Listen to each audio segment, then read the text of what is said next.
Bonjour, c'est un plaisir de vous retrouver pour cette méditation quotidienne. Nous allons voir aujourd'hui la fin de l'histoire de Samson dans le chapitre 16 du livre des Juges au verset 27. Or, le temple était rempli d'hommes et de femmes. Les 5 chefs philistins étaient là avec environ 3000 personnes qui se tenaient sur la terrasse pour se divertir en regardant Samson. Alors Samson adressa cette prière au Seigneur. « Seigneur Dieu, souviens-toi de moi. Redonne-moi la force, rien que cette fois, mon Dieu, afin que d'un seul coup, je me venge des Philistins pour la perte de mes 2 yeux. » Samson palpa ensuite les 2 colonnes centrales sur lesquelles reposait le temple. Il appuya sa main droite contre l'une des colonnes et sa main gauche contre l'autre. Il s'écria « Que je meure en même temps que les Philistins. » Il poussa de toutes ses forces et le temple s'effondra sur les chefs et sur toutes les personnes qui s'y trouvaient. Ceux qu'il entraîna avec lui dans la mort furent plus nombreux que ceux qu'il avait tués pendant toute sa vie. Ses frères et toute sa famille vinrent chercher son corps. Ils l'emportèrent et le déposèrent dans le tombeau de son père Manoah, entre Sora et Échetoul. Samson avait été à la tête des Israélites pendant 20 ans.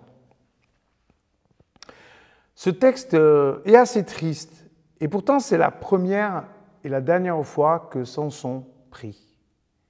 Il en est souvent ainsi. Beaucoup de nos contemporains rejoignent le Seigneur juste avant de mourir. C'est dommage, mais cela devrait nous consoler plus que nous attrister. Au fond, Samson va finir par tenir compte du récit de ses propres parents.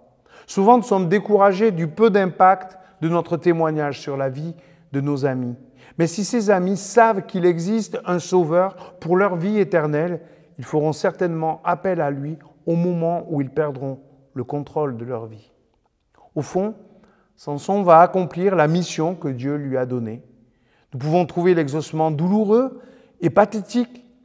N'empêche que Samson, malgré sa vie lamentable, n'a pas tout raté. Parfois, nous sommes sévères avec nos proches ou avec nos propres vies.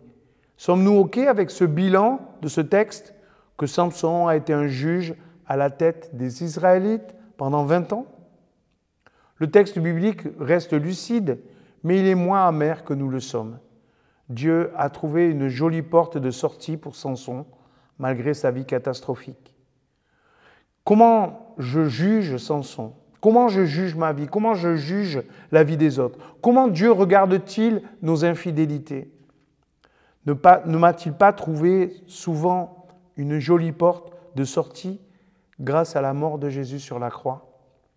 Ça n'excuse rien, mais ça nous montre la bienveillance caractéristique de notre Père.